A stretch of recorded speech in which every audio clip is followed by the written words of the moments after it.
Hola, buenas tardes a todos, todas, todes.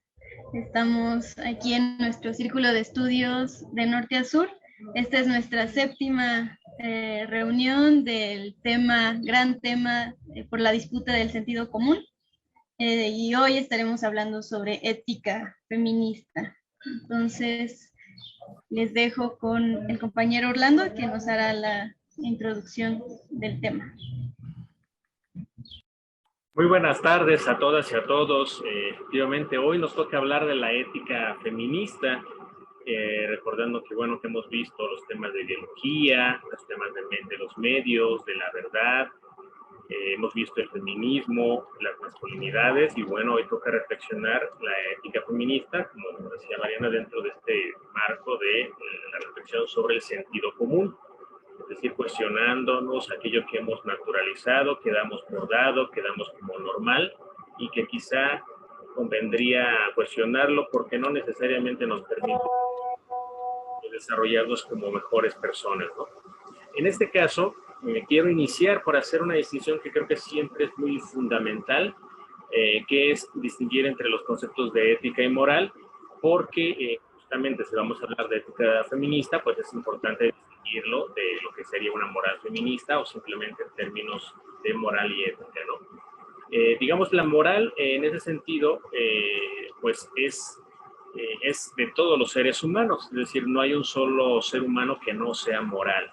Podemos entender la moral en dos sentidos, uno como la capacidad humana que tenemos todas las personas en general de cuestionar, de enjuiciar, de fundamentar, de reflexionar sobre las acciones, intenciones, fundamentos de todas nuestras acciones, y esto lo hacemos desde un juicio hacia nosotros mismos de lo que creemos que está bien o mal, en nuestro núcleo familiar, en la familia, hasta las grandes instituciones sobre cómo debería ser, por ejemplo, un Estado, ¿no? O cómo deberían de ser las relaciones internacionales, es decir, eso se aplica en lo micro y en lo macro. En general, donde hay una relación humana necesariamente está la moral involucrada.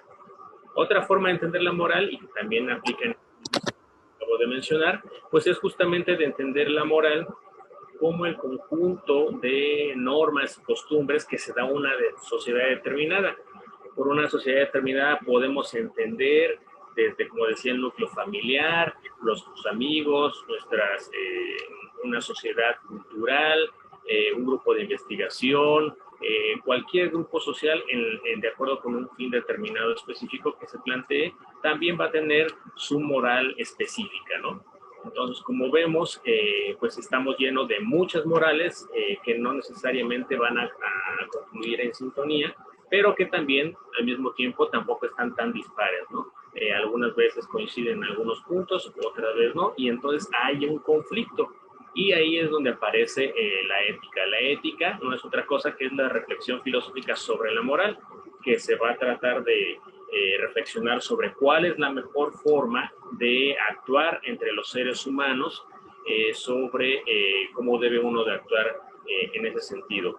Esto quiere decir que se va a justificar, a cuestionar una moral establecida o muchas morales establecidas, por eso esta insistencia de cómo vivimos en varios grupos morales y que a su vez se contraponen o a veces son más similares unos entre otros según se analice.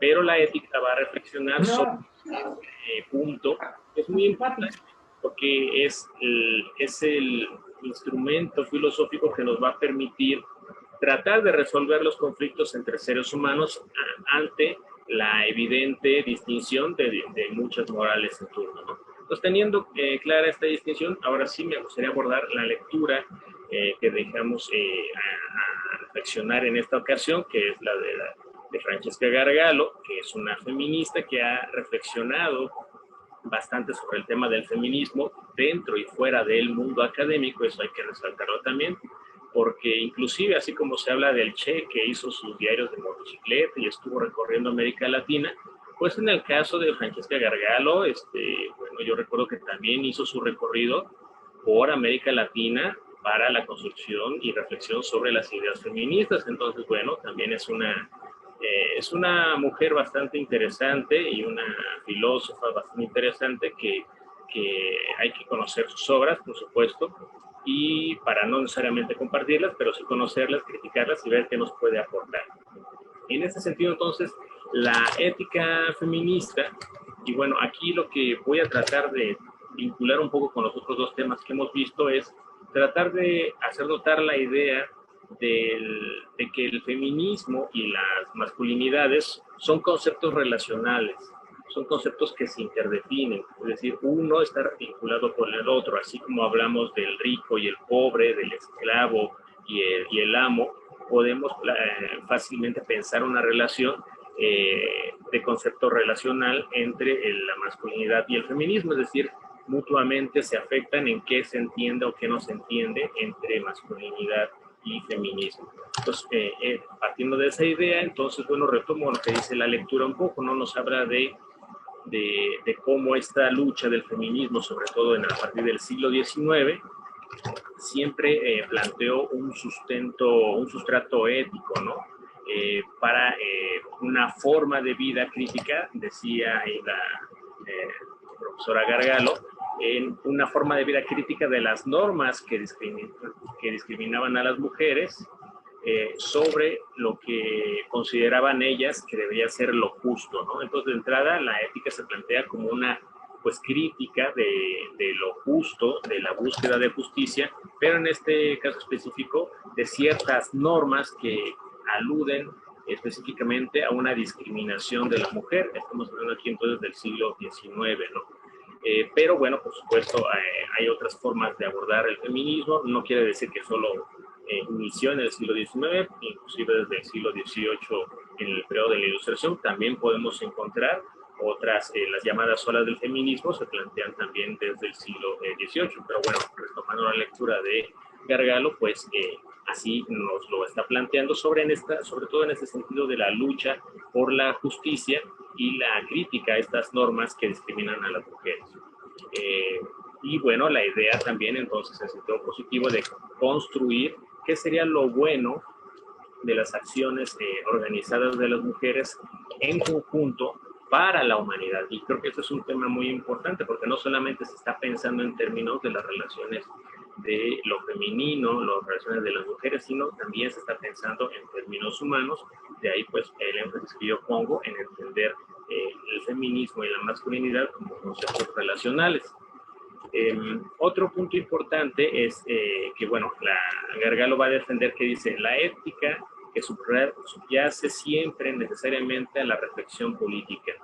Inclusive le da tanta importancia que cree que es más duradera que un sistema económico y adquiere todavía un poco más de fuerza, ¿no? Que pensemos en esta idea que decía de esta frase común, ¿no? De que la costumbre se hace ley, ¿no? Una frase muy, muy cotidiana, pero que un poco reafirma esta idea de la fuerza que puede tener los comportamientos morales, los comportamientos éticos y cómo es muy difícil que una persona cambie su forma de ser pues de un momento a otro, ¿no? Inclusive esto lleva muchas generaciones en ese sentido, ¿no? Pero pues un poco para destacar esa fuerza, ¿no?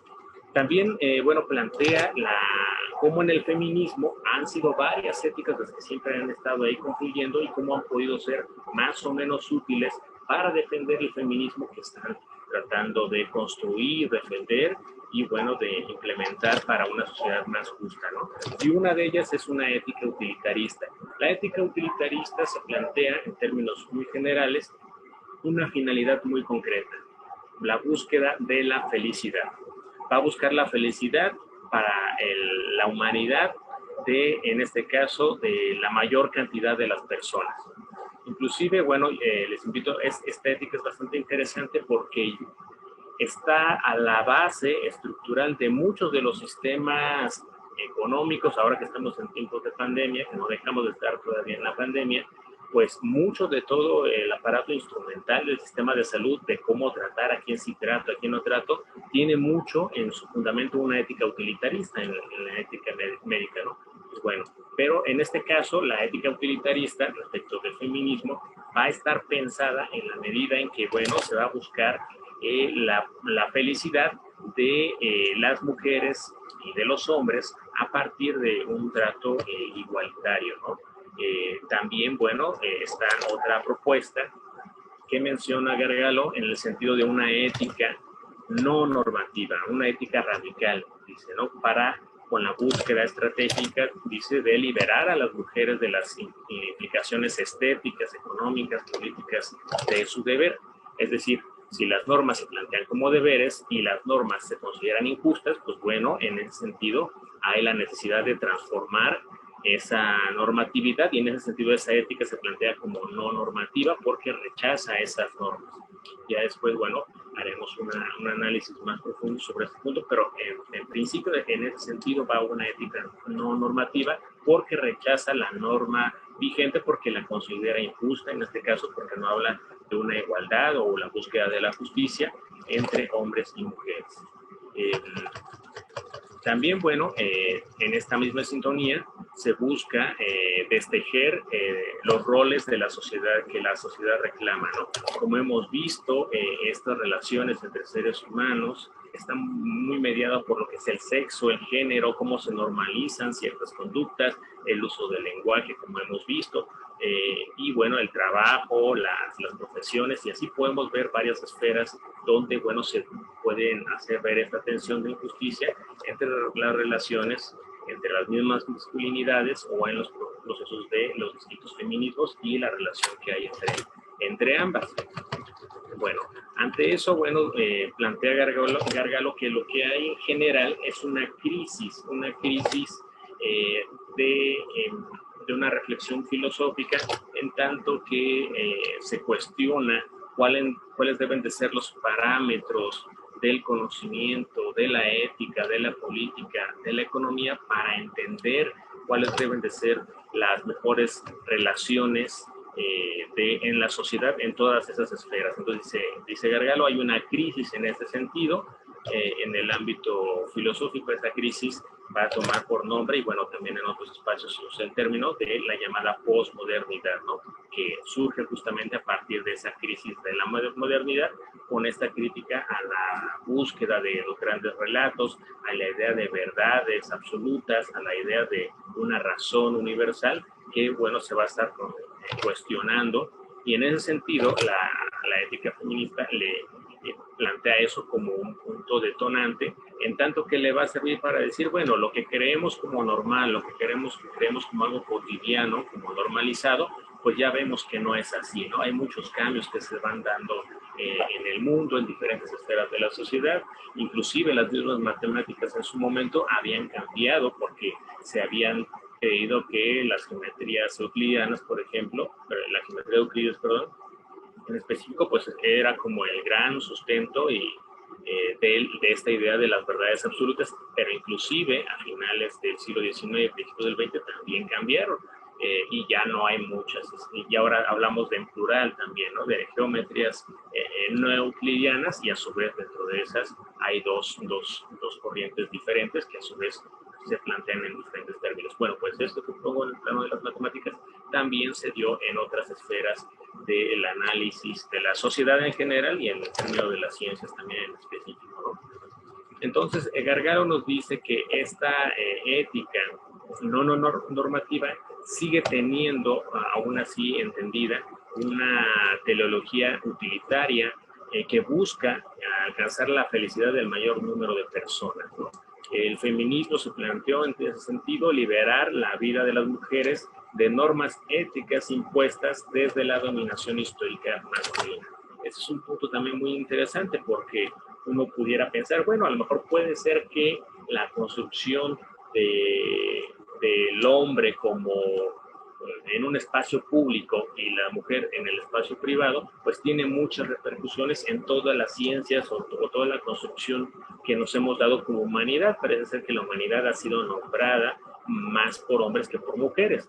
Conocemos en general muy pocas filósofos, muy pocas científicas que destaquen un poco, porque estructuralmente así se ha venido dando esa misma situación estructural, un poco como lo hemos dicho. Entonces, esto es lo que está criticando. Un poco para dar un ejemplo también en ese sentido, ustedes seguramente conocerán, habrán escuchado de Rousseau, ¿no? Como un gran filósofo de la Ilustración y también crítico de la Ilustración, pero un filósofo francés de ahí del siglo XVIII, que entre otros libros famosos, además del contrato social, tiene un libro famoso que se llama El Emilio, ¿no? Entonces el Emilio es una propuesta educativa que nos habla de cómo debería ser la educación de Emilio, ¿no? Es un niño que tiene que ser educado, pero lo que se conoce muy poco es que también escribió otro libro que se llama La Nueva Eloísa, que es un libro específicamente pensado para cómo deben de ser educadas las mujeres.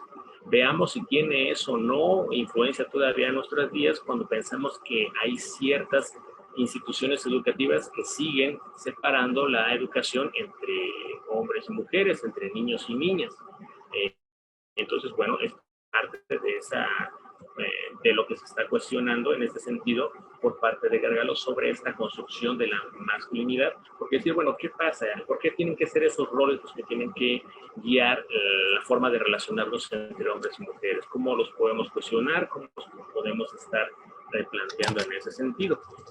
Y bueno, en ese mismo tenor, bueno, busca entonces el feminismo transformar esa realidad histórica pero insisto, dejando en claro que sí hay una búsqueda de la felicidad y la justicia como igualdad.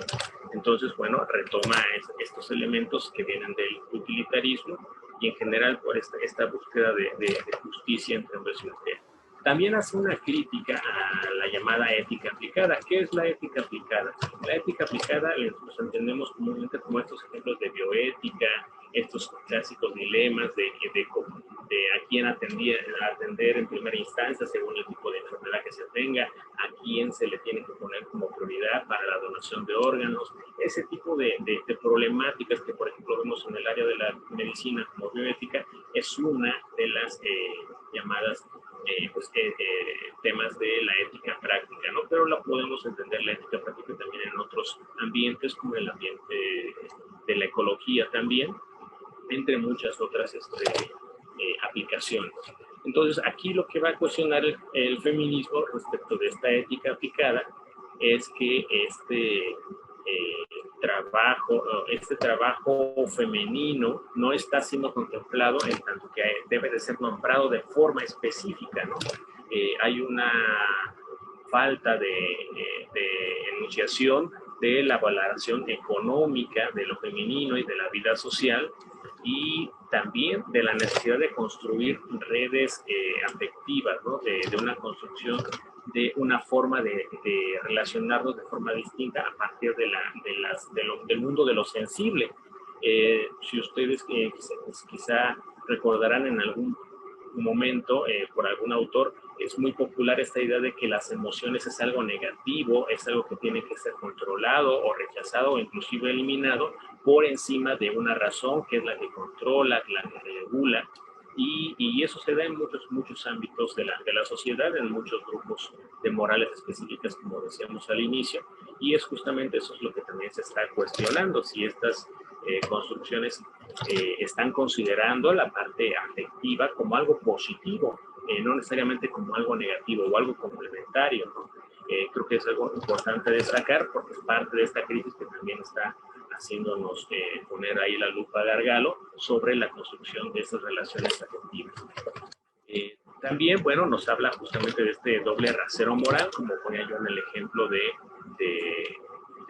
El Emilio o La Nueva Eloísa, estas dos obras que escribió Rousseau, de cómo hay una forma específica de entender la educación según sea un hombre o sea una mujer, sea un niño o sea una niña, ¿no? Entonces claramente ahí vemos un ejemplo pues evidente de cómo se está pensando en los roles o el grupo o el lugar que ocupas en la sociedad a partir de este género determinado por el sexo, ¿no? Naturalizado así. Entonces, también hay en ese sentido el feminismo, este feminismo del que habla Gargalo, y entiendo que como hemos visto hay muchos feminismos, pero de este del que habla Gargalo, que es el que está defendiendo de esta ética no normativa, pues va a decir también que lo que busca es que se impulse una denuncia a ciertos universalismos éticos que se plantean como valores particulares. Es decir, ¿qué pasa cuando yo extrapolo una ética particular, o una moral particular, como la que yo pueda tener de la educación que yo tuve en mi familia, en mi cultura latinoamericana, en mi grupo social de trabajo, en mi cosmovisión por ser jóvenes o era un adulto mayor. Todas esas tensiones que tenemos según las distintas morales. ¿Qué pasa cuando yo asumo que esta moral con la cual yo me he formado debe ser la única con la cual se debe de regir todo el resto de la humanidad? Es ahí donde hay un falso universalismo, porque se plantea que lo particular tiene que ser lo universal. Es ahí donde se plantea esta crítica del universalismo ético. Ante eso, bueno, yo quiero hacer un hincapié, y bueno, aquí parte de esta crítica, de esta lectura crítica que también hay que hacer a la lectura, es que, bueno, efectivamente hay que hacer una crítica a toda aquella norma que se plantee como justa, que se plantee en tanto que en el caso de la ética feminista no permite un desarrollo autónomo necesario de las mujeres, en esos términos de igualdad, de felicidad, de libertad entre hombres y mujeres. Por supuesto que hay que denunciarlo, y sobre todo si es un falso universalismo como lo acabo de denunciar, pero eso no significa, y es bueno, es lo que yo propongo, insisto, pues estamos aquí para discutirlo y problematizarlo, pero mi propuesta es que eso no significa que tenemos que renunciar a una ética universalista. De hecho, es necesaria para defender una ética feminista, porque de entrada los derechos humanos son fundamentales, en donde tratamos de hablar de igualdad, de equidad, de inclusión, ¿no? La inclusión es una parte fundamental. Las mujeres, como decía, han estado históricamente excluidas del ámbito de lo público, y en general esta idea de las relaciones, de esos conceptos que decía que debemos de pensarlos independientes, relacionales, como decía yo, entre rico y pobre, amo y esclavo, y en este caso también pensar las relaciones entre feminismo y masculinidades. También lo podemos pensar, por ejemplo, en las relaciones que había puesto en un momento entre padre e hijo, por ejemplo, entre madre y hija, ¿no? O entre parejas, ¿no? En unas relaciones específicas. En cualquiera de ellas hay que pensar que se van definiendo mutuamente, y hay un proceso de enseñanza-aprendizaje que también hay que destacar. Pero todo esto, lejos de negar un universalismo, debe abonar para la construcción de un humanismo, en tanto que pensamos que la igualdad, la libertad, la felicidad, la justicia debe de ser en igual manera para mujeres y para hombres, y en general para cualquier proceso de inclusión, sean adultos mayores o sean los niños, que normalmente no son tomados en cuenta en la toma de decisiones, cuando quizá sí existen elementos para, al menos en ciertos casos específicos, que sean tomados en cuenta en sus decisiones, ¿no? O a veces el adulto mayor, que se cree que por el hecho de tener cierta edad automáticamente se le descalifica, porque ya se cree que no puede pensar, no puede decidir por sí mismo y necesita de alguien más, cuando tampoco necesariamente hay una determinación por la edad. Y así podemos plantear otro tipo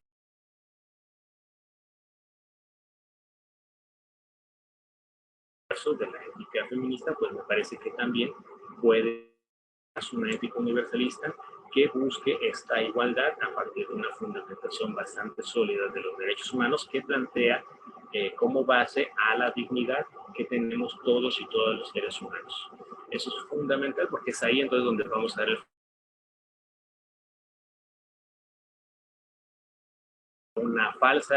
un falso universalismo que parte de lo particular, llevarlo a lo universal, y otra que simplemente reconoce la dignidad, la autonomía, el desarrollo personal de todas las personas, y que es eso lo que se tiene que universalizar y lo que va a permitir relaciones de equidad, de justicia, de libertad, de felicidad, y en general del desarrollo de los derechos que debemos de materializarlos en nuestros desarrollos de la vida misma.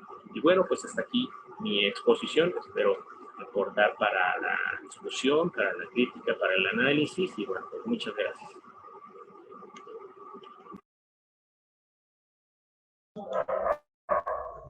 Gracias, compañero Orlando. Pues nos vamos a las secciones de los pequeños círculos y después volvemos a la plenaria para seguir charlando al respecto.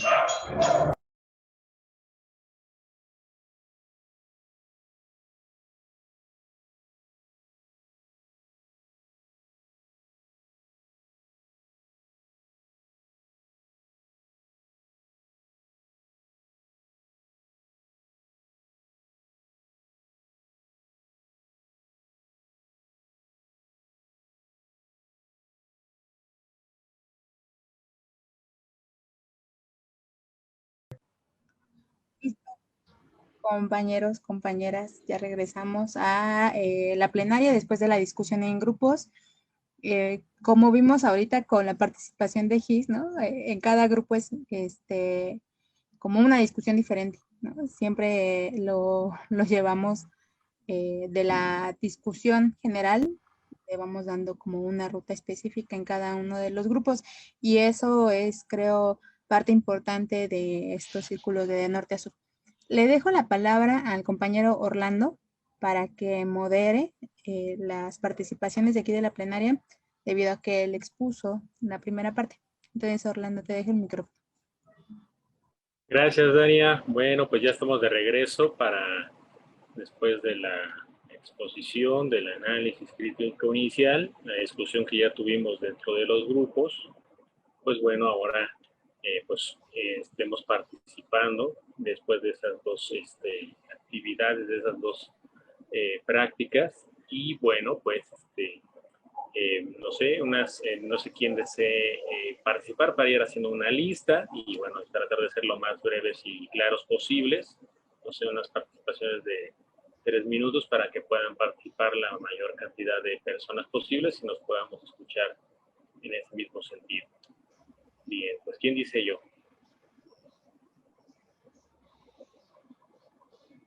Adelante, Ernesto.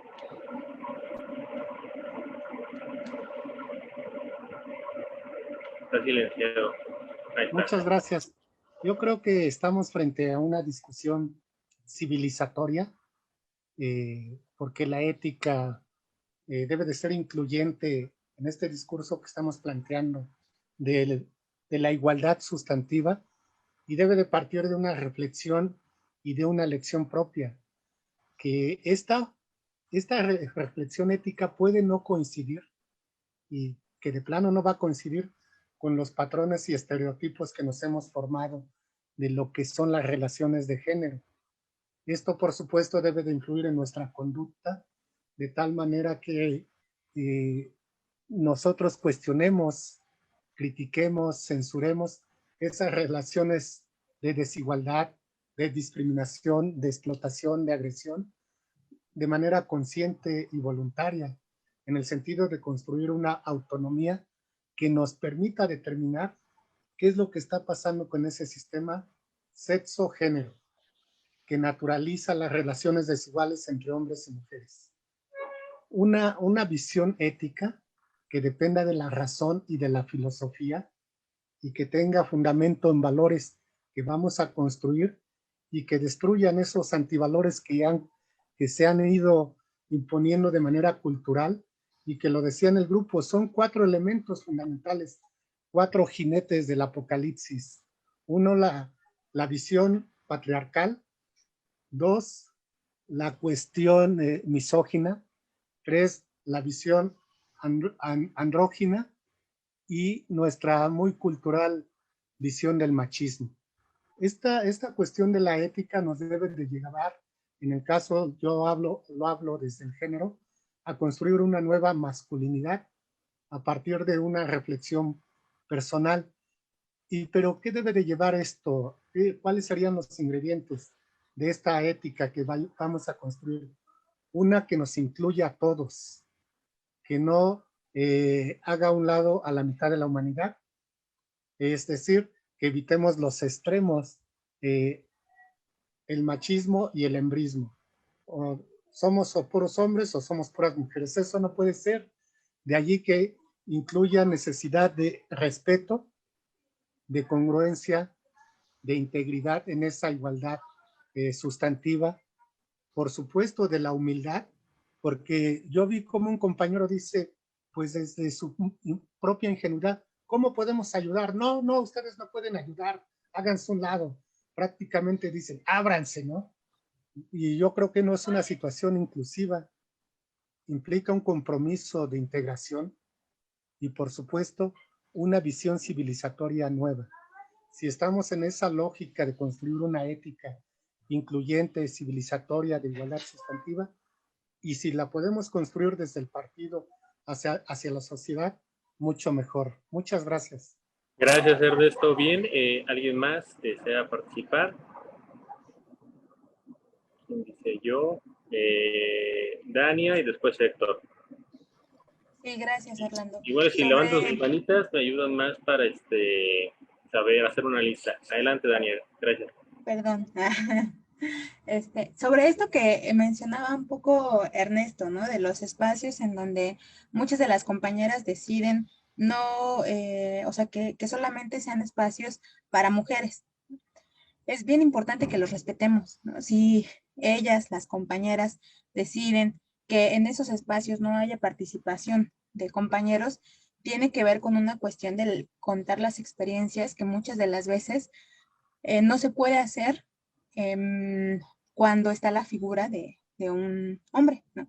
Entonces, en ese sentido, sí hay espacios en donde se reivindica la participación exclusiva de las mujeres, por ejemplo, las círculas de estudio dentro del Instituto Nacional de Formación Política, y entonces se respeta, ¿no? Pero también hay que fomentar espacios mixtos, ¿no? Yo lo que digo es que no solamente hay espacios seguros para las compañeras, en donde se puede hablar de las experiencias, pero hay que ser bien respetuosos de esos, ¿no? La lucha es entre nosotras y entre nosotros, pero en esa cuestión sí hay que ser muy respetuosos y dar estos espacios. También, así como los círculos de masculinidades en donde pues muchos de los compañeros, ahorita que tuvimos esta reflexión dentro de los grupos o dentro del grupo, pues hubo una convocatoria, ¿no? A que se contaran ese tipo de experiencias en donde pues igual hay experiencias específicas que ustedes tienen y que pueden compartir y que son referentes y que entre ustedes entienden, porque nosotros no hemos vivido ese tipo de experiencias, ¿no? Justo porque muchas veces la construcción de nosotras a partir del sexo, pues va a definir el comportamiento que tenemos nosotros hacia la sociedad y la sociedad hacia nosotros, ¿no? Y a veces ese comportamiento puede ser violento. Y entonces nosotras, ¿no? Desde la construcción y desde nuestra experiencia como mujeres, no podemos entenderlo, ¿no? Esa es la explicación por la cual existen estos espacios seguros para nosotras y que también se construyan espacios seguros para ustedes, ¿no? Entonces sí, yo creo que la lucha va compartida, ¿no? Eso siempre lo hemos resaltado. Estas 4 sesiones han sido una discusión mixta, ¿no? Pero sí quisiera mencionar, ¿no? Esto, hay que ser bien respetuosos con esos espacios. Gracias. Gracias, Dania. Bien, adelante, Héctor. Sí, pues escuchaba con mucha atención la información, la postura que comenta la compañera Dania. No sabía yo, ¿verdad?, que había esa definición de círculos de estudio. No sé quién lo propuso, quién les recomendó. Después de la lectura de Ética Feminista en estos tiempos de violencia, a mí me arroja muchos elementos y mi conclusión es que necesitamos construir una ética humanista, una ética que nos incluya a todos y todas. No creo yo que profundizando la diferencia hombre-mujer avancemos grandemente. Justamente yo me pronuncio en contra de algunos estereotipos que se van generando en la lucha feminista. Se habla mucho del empoderamiento de las mujeres, pero he confrontado ese planteamiento, les he preguntado a algunas mujeres, explícame qué entiendes por poder, y no me lo pueden explicar. No han leído ni siquiera a Foucault en la cuestión del poder, mucho menos a otros autores que hablan y cuestionan el poder desde sus fundamentos iniciales. Entonces me parece que el reto tendrá que ser construir juntos y juntas, todos, una ética humanista, incluyente, que sea capaz de superar esos resabios de desconfianza, porque yo estoy muy claro de que si se decide hacer grupos de mujeres por un lado y grupos de hombres por otro lado, es porque prevalece una cierta desconfianza de las mujeres hacia los hombres. Y me parece que hay que acabar con esa desconfianza. ¿Cómo se acaban con los problemas? Confrontándolos. Los hombres tenemos que aprender a reconocer los errores que hemos planteado y que sean las mujeres las que nos lo hagan ver. Yo lo acepto de buen gusto. Y me disculpo pues a nombre de mis compañeros hombres porque nos reserven ese lugar, pero bueno, ni hablar. Tenemos que aprender todos juntos a convivir como seres humanos. Gracias. Muchas gracias, compañero. Bien, entonces sigue el compañero Jorge, después Carolina y después Mariana. Adelante, compañero Jorge. Si es posible, me gustaría ceder el lugar a las compañeras, ver su punto de vista. Gracias. Bien, sigue la compañera Carolina. Adelante. Sí, muchas gracias. Quisiera abonar un poco a la participación de Héctor porque yo he experimentado sesiones de círculos con mujeres donde justamente somos puras mujeres, donde nos reunimos para cantar, para compartir la palabra, y creo que así cuando nos hablas del empoderamiento es como reconocer esas facultades que normalmente no ejercemos en nuestra vida cotidiana porque estamos determinadas por ese sistema patriarcal del que tanto se ha hablado, donde nosotros estamos en una posición de dominación y asumimos que estamos en una posición, en ese lugar, haciendo cosas para los otros, sirviendo a los otros, poco conectadas con nosotras mismas. Entonces, en un espacio, creo que todo suma. Si bien hay que construir humanidad y hay que hacer espacios conjuntos, estoy totalmente de acuerdo, pero no sobra el generar espacios en principio, quizá no por siempre, solo por una cuestión metodológica, técnica, de encuentro entre nosotras donde nos podamos espejear, escuchar, fortalecer, ayudar, sanar, abrazar, encontrar un espacio de contención. Así, y esto es antiguísimo, no es reciente, o sea, espacios en los que las mujeres se reunían, porque como en este sistema sexo-género también por nuestra biología, hay una situación en común, por ejemplo, esta cuestión de que menstruamos, de que gestamos, de lo que podemos sentir, cómo podamos ver la vida, o sea, eso a veces solo lo entiende otra igual a nosotras. Y pienso que pasa lo mismo con los hombres. O sea, nosotras, por ejemplo, no sé, no quiero verme burda ni es mi situación, pero en una cuestión biológica, pues no somos iguales ahí, ¿no? Eso no nos hace imposibles de convivir, por supuesto que estoy a favor de eso, pero sí creo que todo suma, podemos crear espacios solo para hombres y solo para mujeres que tengan esta situación de igualdad de circunstancias, generar conscientemente un espacio de escucha y contención para todos, donde de entrada se diga no te juzgo, porque en un espacios comunes donde hay hombres y mujeres, a veces de manera inconsciente reproducimos estas cuestiones de dominación y entonces las mujeres los dejamos hablar a los hombres, nos sentimos poquita cosa, sentimos que quizá nuestra opinión no va a ser igual de importante, o sea, ese tipo de prácticas, de conductas, de hábitos tan introyectados que tenemos, pues fácilmente los reproducimos en espacios comunes. Entonces, pues creo yo que no sobra crear espacios para cada género, si lo podemos decir así, en la medida en que lo vayamos deconstruyendo y podamos construir juntos, pero sí se requieren espacios de escucha y contención entre seres biológicamente parecidos. Gracias. Muchas gracias, compañera Carolina. Sigue la compañera Mariana y se prepara Héctor Perea. Gracias. Sí, un poco pensando en esto que estamos hablando de espacios separatistas. Bueno, primero, creo que hay una idea extraña en la que se piensa que el feminismo, como esto que se decía mucho, ¿no? Es como el machismo, pero en el otro extremo, en el sentido de que construye al hombre como su enemigo y como, sí, el otro que no quiere, ¿no? Que quiere fuera del mundo. Y en realidad no es así. En ese sentido, pues el hecho de nombrar que somos distintas y distintos, que tenemos diferencias y que hemos sido nosotras atravesadas por una serie de violencias estructurales a lo largo de la historia, de ahí la necesidad de nombrar esas diferencias, ¿no? Eso diferente que tenemos en nosotras históricamente con la categoría mujer, ¿no? Y las implicaciones que eso ha tenido a lo largo de la historia.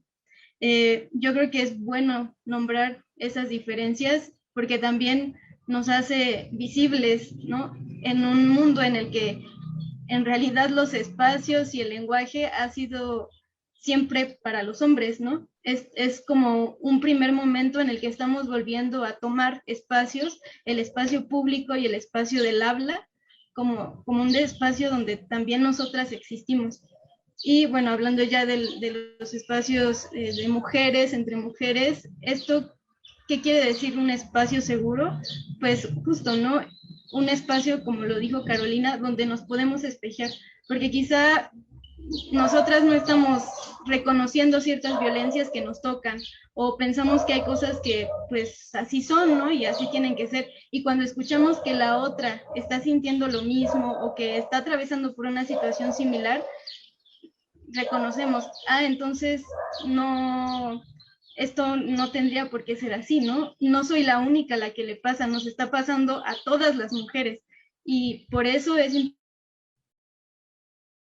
a veces no tenemos ni siquiera la capacidad de reconocer que eso nos está pasando porque no se habla de esas cosas, ¿no?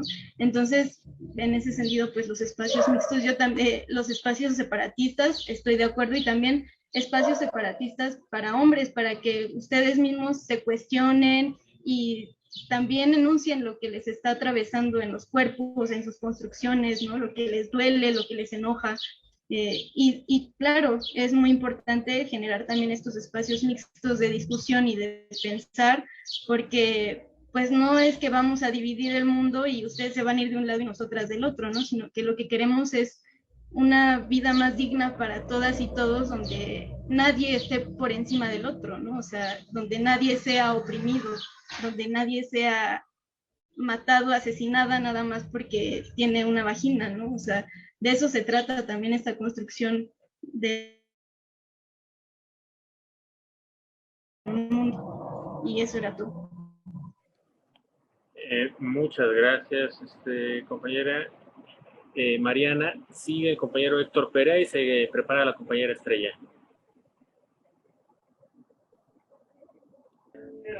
Mira, sí siento que se requiere esto de los espacios separados, porque efectivamente es el primer paso para hacer la conciencia de la comunidad. Yo, las vivencias que he tenido, y ahorita con esto de los círculos y círculos de estudio, veo que las mujeres están más conscientes de hacer comunidad. ¿Tú me fuiste? Y entonces, esto de hacer comunidad, no, los hombres no lo aceptamos, porque por el sistema tanto patriarcal como capitalista, ¿no? De tú eres el único, no oigas consejos, el único que te puede aconsejar es tu padre y sé exitoso aunque tengas que pisar cabezas. En cambio, la mujer no tiene eso, la mujer siempre busca a la mamá, a la hermana, a la amiga, hace una comunidad, y hay veces que en comunidad resuelven sus cosas, sus diferencias. Hoy precisamente 28 de mayo es día de la higiene menstrual, de esto que yo siempre he dicho que los hombres también nos tenemos que involucrar, de que la sociedad y el sistema ha hecho a un lado a la mujer biológicamente porque yo he propugnado desde hace como 10 años que las mujeres, por ley, tendrían que tener derecho a tener su, como una, no solo higiene menstrual gratuita, sino también sus días para que en esos días sean como los días económicos. Entonces, esto me lo generó el haber convivido con mujeres, me lo generó el haber, que mi mamá era enfermera y fue muy abierta en cuanto al sexo conmigo, y eso me ayudó mucho para hacerlo con mis parejas y aconsejar a mis sobrinas. Entonces, esa es la parte donde tenemos que buscar esas coincidencias. ¿Qué es esto? Tenemos que los hombres hacer nuestra propia comunidad con puros hombres y las mujeres con puras mujeres. Y entonces sí, cuando nos digamos las netas, como les decía en los círculos de Alcohólicos Anónimos, ya podremos invitar a estos casos extraordinarios de mujeres y hombres extraordinarios, cada uno individualmente, como los ponentes de esas situaciones. Aquella que es mujer líder feminista, que esté en un grupo de 8 hombres que la van a escuchar, que van a todos esos puntos de vista, y al revés, aquel hombre extraordinario, diferente, que ha tenido una masculinidad natural, correcta, que está reconocido por la sociedad como un hombre de bien. Las mujeres lo pueden cuestionar. Oye, ¿por qué tú haces esto? ¿Por qué tú vas corriendo a buscar las toallas sanitarias y estás al pendiente todo el tiempo de esas carencias que tiene tu pareja, tu mujer, tu hija, tu nieta? Muchas gracias, compañero Héctor. Vale. Sigue la compañera Estrella y se prepara la compañera Dalia. Compañeros, bueno, voy a dar mi punto de vista respecto a lo de por qué se requiere que tengamos nuestros propios espacios. Yo ya cuento con círculos de estudio aquí en Nuevo León y obviamente este es el primer grupo que yo convivo con ustedes, con hombres. Como ya les había comentado al principio, estaba renuente a estar con hombres, ¿verdad?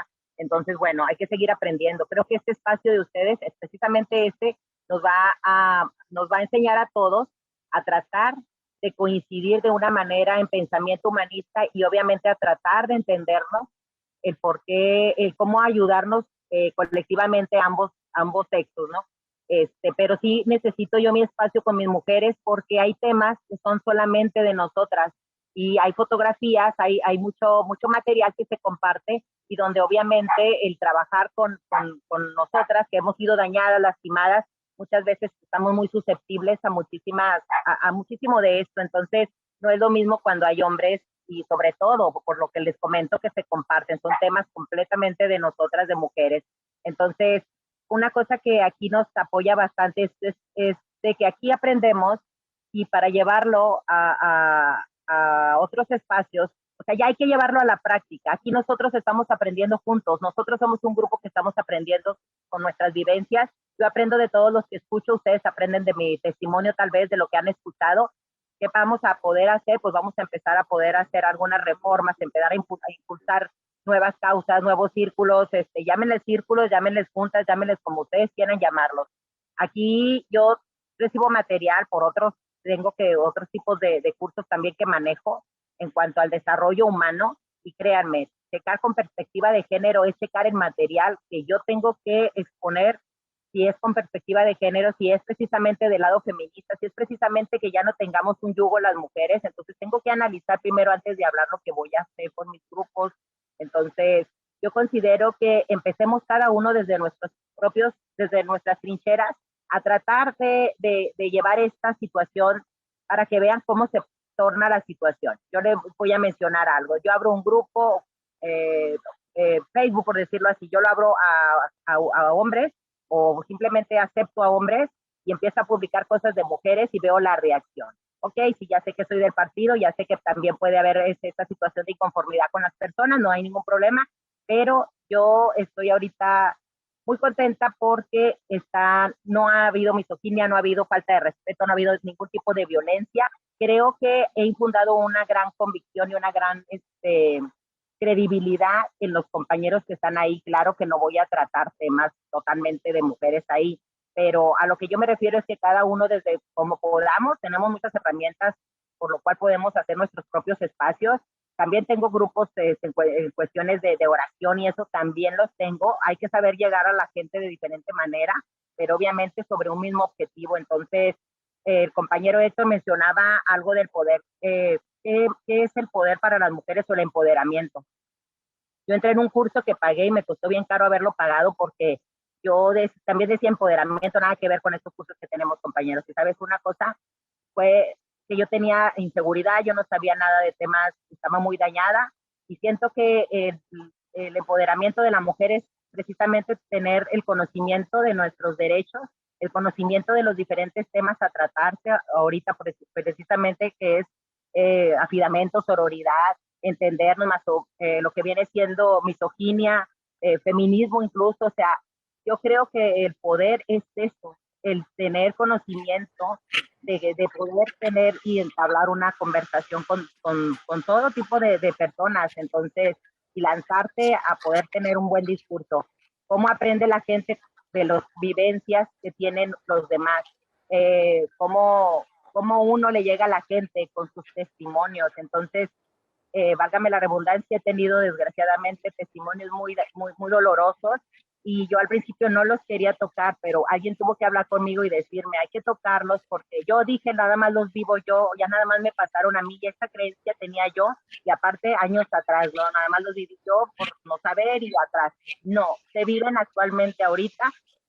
Yo doy gracias a Dios que mis hijas, las mayores, o sea, ellas crecieron ya bajo esta situación de enseñanza feminista y no tienen miedo en muchos aspectos de su vida y son independientes, fue otra educación. Entonces creo que todo eso nos ayuda a nosotros a poder reproducir con nuestras familias, nuestros allegados, nuestros grupos, como podamos llamarlos, pero creo que este es el primer grupo, no sé si hay más grupos de masculinidades, pero creo que este es el primer grupo que yo estoy. Me gustaría seguir aprendiendo aquí para poderlo llevar y desarrollar, pero definitivamente sí se tiene que respetar los grupos de mujeres, como nosotros tenemos que respetar el que ustedes tengan sus reuniones de hombres, porque va a haber temas que nos incomoden tal vez.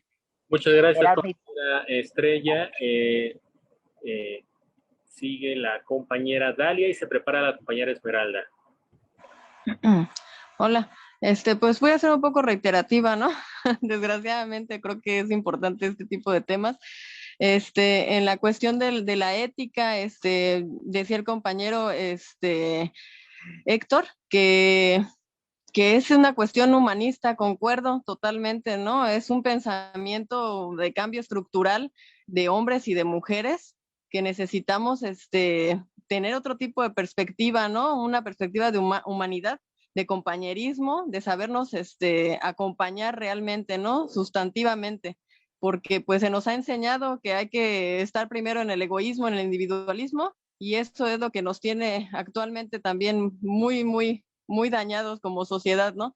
Bueno, y no se diga, ¿no? De toda la vida, que ha influido el patriarcado y el capitalismo, pero sí necesitamos, yo creo que nuestros espacios definitivamente para las mujeres y para los hombres, y obviamente el mixto, que en este caso así lo veo en este momento, que es donde convergen, ¿no? Los diferentes tipos de pensamientos, y creo que para abonar o para sumar, en el caso de las círculas, pues es para que algunas mujeres que todavía no entienden totalmente de qué se trata, pues poder apoyar, ¿no? En ese aspecto, y que se sientan en confianza, ¿no? Que sepan que hay otra mujer que le entiende, ¿no?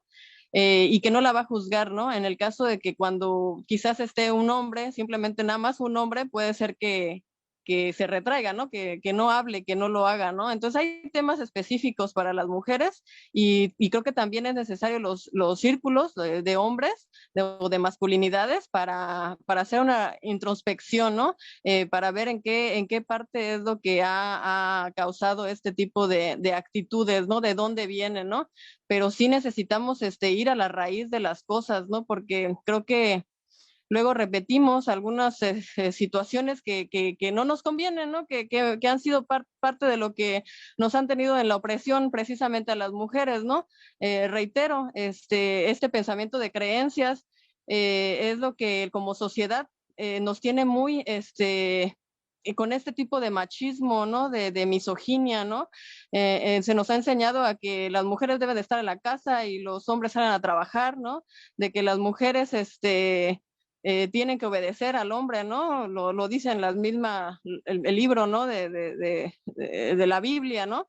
Entonces, hay mucho tipo de información que ya está ahí, que ha sido quienes también han sembrado este tipo de pensamiento y que debemos de descolonizarnos, ¿no? Literalmente, porque lo traemos bien enquistado y no nos damos cuenta que estamos repitiendo patrones de conducta que nos mantienen sometidas y que han sido pues perjudiciales para nosotros, pero para los hombres muy convenientes, ¿no? Decía la vez pasada el compañero Molay, ¿no? Que los hombres tienen que hacer su esfuerzo, ¿no? De cambiar, pero creo que son pocos hombres los que realmente tienen este pensamiento más de avanzada. Y estos hombres son los que tienen que, ustedes también compañeros, son los que tienen que hacer esta avanzada, ¿no? Con los demás compañeros para que se cambie esta sociedad, ¿no? En la que vivimos, que sí, hay una diferencia, ¿no? Abismal por la que se ha luchado. Entonces sí necesitamos que tanto hombres como mujeres conscientes hagamos este cambio. Gracias. Muchas gracias, compañera Dalia. Sigue la compañera Esmeralda y después me tocaría participar y después la compañera Gisela. Adelante. Bueno, buenas noches, compañeros. Bueno, yo quiero regresarme a ese punto donde dicen las compañeras de que las mujeres que rompen, que destruyen y que, bueno, pues no somos todas. Yo marcho y jamás destruimos. Debemos saber que son muchos los feminismos y muchas las maneras de pensar y los grupos se alían con las que tienen la misma meta, ¿no? En las marchas vemos la mayoría no rompe, ni quema, ni destruye, ni agrede. La mayoría caminamos porque vamos a protestar y nada más que nos vean, que no somos dos, no somos tres, bueno, ya saben cómo dice el dicho. Bueno, pues la finalidad de las feministas es lograr derechos, pues que se inició con los derechos al trabajo igual, ¿no? Porque si ustedes recuerdan cuál fue los inicios de las mujeres que luchaban, fue eso. Si yo trabajo lo mismo que mi pareja y él gana más, pues no se vale, ¿no? Entonces, trabajo igual, pago igual, el derecho al voto, el derecho a estudiar, el derecho a votar y a ser votados, que ya ahí vienen los derechos políticos, el derecho a la tierra, y en la no violencia, ¿no? En las violencias empezamos por la violencia familiar, que es una de las violencias que nosotras mismas no detectábamos, que como estábamos acostumbradas a que teníamos que servir, a que el otro, trabajáramos o no trabajáramos, el otro, nosotros teníamos que cuidar a los hijos, cuidar a la pareja, servirle aún cuando nosotros también nos cansáramos igual. Bueno, pues ahí viene el pedir los derechos no pedir, pues exigir los derechos a los que todo ser humano tiene. Si yo trabajo y me canso, pues tú también tienes la misma obligación. Entonces, esos derechos que estamos peleando porque se plasmen en una constitución, porque se hagan leyes. No, nosotras no marchamos nada más para que nos vean, también marchamos y buscamos la manera de cambiar las leyes para que no solamente nos vean, pues esas viejas están locas, no, estamos luchando porque las leyes cambien y que se reconozcan. Por ejemplo, cuando se peleó para que se hiciera la diferencia entre homicidio a una mujer y feminicidio.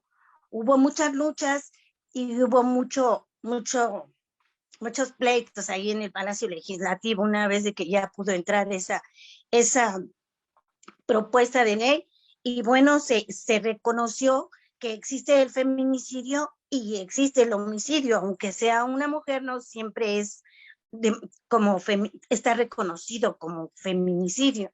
La violencia familiar, que antes decían, es que un policía cuando tu marido te está golpeando no puede entrar a tu casa, claro que sí puede entrar.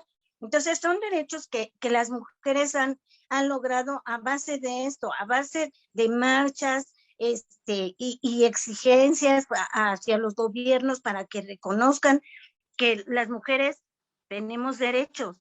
Entonces, ha sido el problema. Ahorita, por ejemplo, que se metió la ley de 3 de 3, pues hay otro problema, porque los gobiernos no lo quieren reconocer, que no haya violadores, que no haya acosadores sexuales, que no haya los que deben pensión alimenticia. Eso es otra lucha de las mujeres. Primero van por los gobiernos, que los gobiernos, cualquier persona que quiera trabajar en el gobierno tenga que hacer su 3 de 3, o sea, nunca me han acusado de ser acosador sexual, no soy violador y no debo pensión alimenticia. Esa es una lucha de las mujeres, como ahorita está el pleito de los cuidados también, en lo que estamos pidiendo que el derecho a cuidar a los hijos y la obligación de cuidar a los hijos no solamente es de las mujeres, también es de los hombres. El derecho a cuidar a los padres, el derecho a cuidar a los familiares, no nada más es de las mujeres, también es de los hombres y también es del Estado. Entonces, bueno, los feminismos son para lograr derechos que nosotros tenemos, pero que nadie nos los reconoce. Pues es cuanto, compañeros. Gracias. Muchas gracias, compañera Esmeralda. Bueno, ya vamos a entrar a la recta final. Si alguien quiere participar, que no haya participado, que levanten la mano para ya ir cerrando. Y bueno, quiero comentar lo siguiente a partir de lo que han comentado en este espacio y en la sesión de grupos también. Quiero iniciar por el punto, algún compañero mencionaba, a mí me preocupa que en estos espacios, que en estos círculos no exista la participación de muchas mujeres, ¿no? Bueno, pues esa preocupación pues es bastante interesante y bueno, hay que profundizarla con qué tiene que ver, ¿no? Tiene que ver con la participación de la mujer en lo público y con la asignación de ciertas tareas de género que están así pensadas del ámbito privado, ¿no? Quizá muchas mujeres no puedan participar en este momento porque están haciendo otras cosas que tienen que ver con los cuidados, ¿no? Que tienen que estar en la casa, haciendo la comida, hacer el quehacer, trabajando, tareas de este tipo, ¿no? Tareas en donde normalmente los hombres no están involucrados. Entonces, este ejemplo lo pongo para un poco tomar conciencia de la dimensión estructural de injusticia de la cual se está hablando en el caso del feminismo y de las masculinidades. Es decir, no basta con que yo en mi vida personal pueda más o menos ser menos o más injusto respecto del feminismo, sino entender que el problema es estructural. Puedo yo ser una persona que sí a lo mejor está acostumbrado a participar en las tareas de casa, en las tareas de los cuidados, además de trabajar y bueno, así poder poner varias palomitas. Pero no se trata de eso, sino de entender que el problema es estructural y entender que entonces que la lucha es colectiva y que uno puede apoyar al feminismo de la misma manera que uno puede apoyar un movimiento campesino, obrero, magisterial. En ese mismo sentido también uno puede apoyar al feminismo. Y en el caso de nosotros como hombres, trabajar nuestra masculinidad, porque a veces estamos más interesados en comprender qué es el proceso del feminismo, quizá un poco más por el morbo que por cuestionarnos y construir qué significa y cuestionarnos qué es la masculinidad y cuál debería ser la masculinidad en sentido positivo que debemos de construir. Eso, bueno, creo que es fundamental, ¿no? Después, bueno, creo que hay una doble tarea que hay que hacer, ¿no? Un poco retomando estas metáforas, ¿no? Del feminismo y de las masculinidades, ¿no? esto de mirarnos al espejo y preguntarnos qué vemos, ¿no? ¿Qué vemos? ¿Vemos un hombre, vemos una mujer y nada más, o con todas esas características que hacen notar las relaciones de injusticia, de opresión? Y esto de las gafas violetas, ¿no? Que permiten ser más específicos y hacer notar las relaciones de injusticia respecto del feminismo. Entonces, ese ejercicio hay que hacerlo constantemente, porque en una de estas, como también comentaban anteriormente, pues podemos creernos de que nosotros somos un modelo inclusive a seguir y creer que nosotros ya estamos fuera, más allá del bien y del mal, de esos cuestionamientos, ¿no? Y bueno, y decir, pues es que eso no habla de mí, a mí no me toca, ¿no? Hablan de los otros hombres o hablan de otras personas menos de mí, pero no, hay que pensarlo, insisto, de manera estructural. Y bueno, y en sentido positivo, de construir nuestra masculinidad y, y el feminismo, de construirlo también en un sentido positivo. Es decir, ¿cómo puedo yo saber, en general, cualquier relación de injusticia? Hablamos en este caso de feminismo y masculinidades, pero en general cualquier relación de injusticia, sea racismo, homofobia, xenofobia, lo que ustedes quieran imaginar y poner en esta lista. ¿Cómo yo puedo saber si estoy actuando éticamente? ¿Cómo yo puedo saber si estoy actuando en favor de la justicia, de la libertad, de la igualdad, de favorecer condiciones que generen mayor felicidad en las personas? Bueno, pues de entrada, pensar que mis acciones estén sustentadas en que mi intención es pensar que si esa acción que yo voy a hacer, cualquier persona que la haga, sea hombre, mujer, de cualquier edad, de cualquier lugar del mundo inclusive, haría exactamente lo mismo que yo. Si daría igual si esa acción la hago yo o la hace un familiar o un desconocido. Cuando encontramos una similitud en que da igual quién haga esa acción, yo estaría de acuerdo en que esa acción es justa, es ética, que no encuentro ninguna contradicción, que no encuentro ninguna excepción a la regla, en una excepción ni temporal ni de lugar, es entonces donde me estoy encaminando a ser una persona ética y estoy participando de crear una comunidad de ética donde podemos entonces empezar a construir relaciones humanas de justicia. Solamente así, y yo creo que esa reflexión en sentido positivo, pues es bastante fácil, no creo que es tan complicado, que podemos hacerlo cotidianamente también y pensar en ese sentido nuestras acciones también en sentido positivo, pensando en construir en sentido positivo estas relaciones de justicia. Bueno, pues hasta aquí mi comentario, mi reflexión. Sigue la compañera Gisela y por último cierra el compañero Jorge. Sí, bueno, yo nada más quería agregar que aquí el texto nos lleva a, bueno, principalmente fue escrito en el 2012 y nos dice que como feministas no podemos, dice ahí, ¿no? Salvar la vida de otras mujeres, en este caso defensoras de derechos humanos, y que no podemos ocuparnos de eso y dejar de pensar cómo llegamos a ese punto de violencia. Y aquí, porque ella narra una política de seguridad sin respeto a derechos humanos, ¿no? Que en ese momento se dio con toda esta cosa de la declaración de guerra que hizo Felipe Calderón, ¿no? Entonces aquí a lo que voy es que pues hay que volver a este texto donde dice que la acción política es la voluntad de vivir en colectividades humanas, ¿no? Y que el sustrato ético es la crítica de normas, es la crítica de las normas establecidas, considerando las que eran injustas para las mujeres, pero también dice que se hacen, por lo tanto, extensas a toda la humanidad, ¿no? Así lo narra el texto. Entonces, la acción organizada de las mujeres para el conjunto de la humanidad. Entonces, aquí nos lleva a que el feminismo debe ser una cuestión de defender, pues, la vida de todos. Vamos juntos en este proyecto y yo considero que debemos ir hombres y mujeres. Claro que hay espacios que, bueno, yo pienso que también se debe de romper ese tabú, porque, por decir, yo a mi esposo nunca le comenté la violencia obstétrica de la que yo fui objeto, porque realmente, en primera, desconocía que era violencia obstétrica lo que había vivido, y en segunda, pues lo normalicé y ya me ocupé de seguir cuidando de mis hijos hasta el día que descubrí, a mí me pasó eso y así se llama.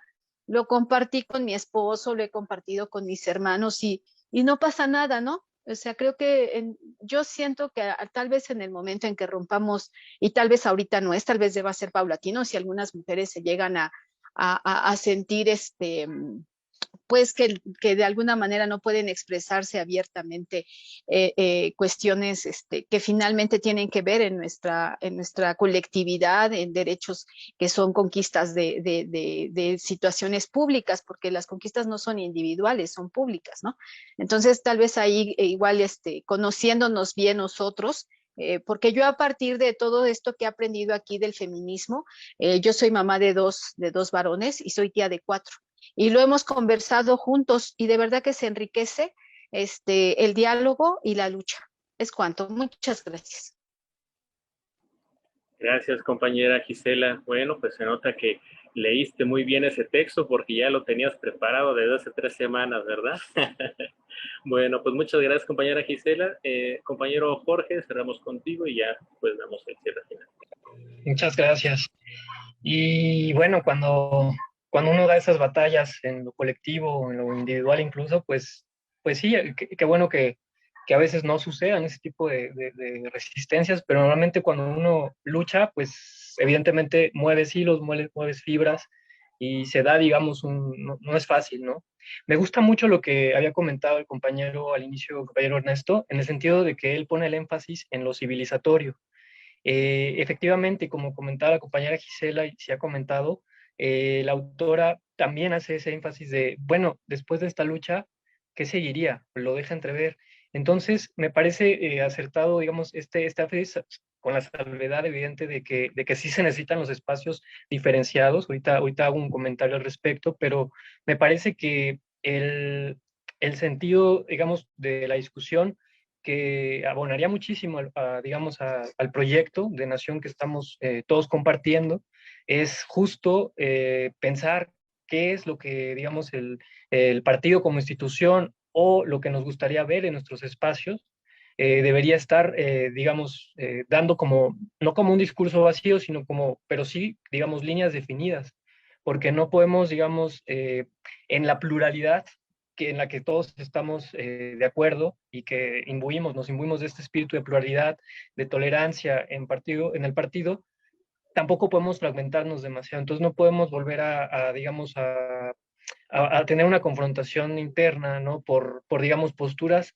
eh, que nos confrontan demasiado, ¿no? Como es este tema, ¿no? Y que pues es evidente lo que ha pasado y las discusiones al respecto, porque tienen implicaciones en lo político y tienen implicaciones en la lucha por el poder, ¿no? Entonces, estas divisiones de visiones, desde cuestiones de feminismo hasta cuestiones medioambientales, cuestiones en otros temas, digamos, sí hay que tener muy claro que una cosa es la lucha personal, el proceso de lucha colectiva, digamos, en lo inmediato, pero otra cosa es el proyecto al que digamos, se trata de fortalecer.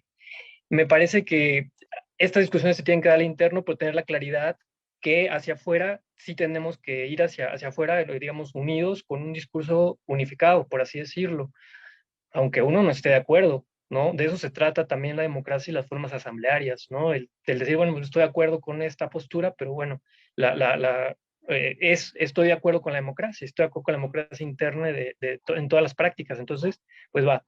La otra cuestión, ya nada más rápido, es que también ver, para no dividirnos más en nuestras posiciones y posturas, digamos, una cosa que podría salvarnos es ver justo las posturas de los compañeros, de las compañeras, como posturas en formación, ¿no? Para eso son los círculos de estudio, para eso estamos fortaleciendo un poquito la teoría, o cada vez más tenemos que fortalecer la teoría, pero vernos como un proceso, ver la lucha del movimiento feminista y de los otros movimientos sociales como un proceso, ¿no? Un proceso formativo. El compañero Orlando decía, ¿cómo decías? Estructural, ¿no? Pensarlo como un proceso estructural, ¿no? Pues pensarlo también como un proceso educativo, como un proceso en construcción. Y en ese sentido, pues sabernos que a lo mejor ahorita tenemos una postura, pero a lo mejor es otra. A lo mejor ahorita somos radicales, pero después ya no. O a lo mejor antes teníamos otra postura, pues pasa algo en nuestra biografía que nos hace volvernos radicales. ser flexibles en el pensamiento que en las opiniones, o en las posturas, ¿no? Las opiniones en las posturas que podamos tener todos, ser comprensivos. Y eso me lleva al último tercer tema, que es los nuevos paradigmas que se han venido manejando en las discusiones, ¿no? De formas de conocer la realidad. No todo es un compañero mencionaba el ser educado para ser el más, ¿no? El más, el ganador, ¿no? Estamos todavía en esa lógica, incluso en todas partes. Entonces, pensar eso como un proceso educativo y como algo no complementario, sino como necesario, ¿no? Un sentipensar. Los sentipensares están muy en boga precisamente porque ya la forma de conocer no solamente es a través de la pura racionalidad, sino a través de la emotividad, ¿no? Cosa difícil, ¿no? También esas cuestiones de las emotividades que tiene que ver con la educación y la formación de cada quien. Pero pensarlo como algo provisional, no algo definido, ¿no? Porque a veces eso nos hace tener fricciones internas, a veces insalvables, ¿no? Posturas, ¿no? Que no se pueden salvar, pero caray, todos estamos en formación política. Gracias. Muchas gracias, compañero Jorge. Bueno, pues estamos dando cierre ya a